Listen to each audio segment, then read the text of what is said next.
Bullet എടുക്കാൻ ആഗ്രഹം. പക്ഷേ ബാപ്പ ചീത്ത പറയുമെന്ന് ഭയങ്കര പേടി. അവസാനം ഇവനും പൈസയൊക്കെ ഇങ്ങനെ ഒപ്പിച്ച് എടുത്ത് ബുള്ളറ്റ് കുറച്ച് അപ്പുറത്തുനിന്ന് ഓഫാക്കി മെല്ലെ ഉന്തിക്കൊടുന്ന് പൊരൻ്റെ ബാഗ് കൊടുന്ന് വെച്ചു. പൊരൻ്റെ ബാഗ് കൊടുന്ന് വെച്ച് വാപ്പ ജമായത്ത് കഴിഞ്ഞാൽ എന്നാൽ ഒരു പൊരക്കൊരു തവാഫുണ്ട്, എന്താ ഉള്ളത്, എന്താ പോയത് വന്നതെന്നൊക്കെ.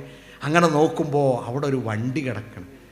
അപ്പോൾ ഇവനിങ്ങനെ ആലോചിക്കുകയാണ്, വാപ്പ എന്നെ എതിർക്കും, വാപ്പ അല്ലെങ്കിൽ എന്നെ അഹങ്കാരി എന്ന് വിളിക്കണാണ്, വാപ്പ എന്നെ പൊരേന്ന് ആട്ടും എന്നൊക്കെ പുതപ്പിൻ്റെ ഉള്ളിൽ നിന്ന് ഇങ്ങനെ ആലോചിക്കുക.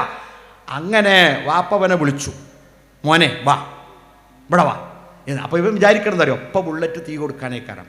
ആ കുപ്പായട്ടാ, ഈ ഒരു ജന്തു കുടിയനെ കൊടുന്ന് വെച്ചേക്കണല്ലോ ബാക്കിൽ, അതിന് ഓണാക്ക് എന്നിട്ടോ ജി ഷാട്ടാക്ക്.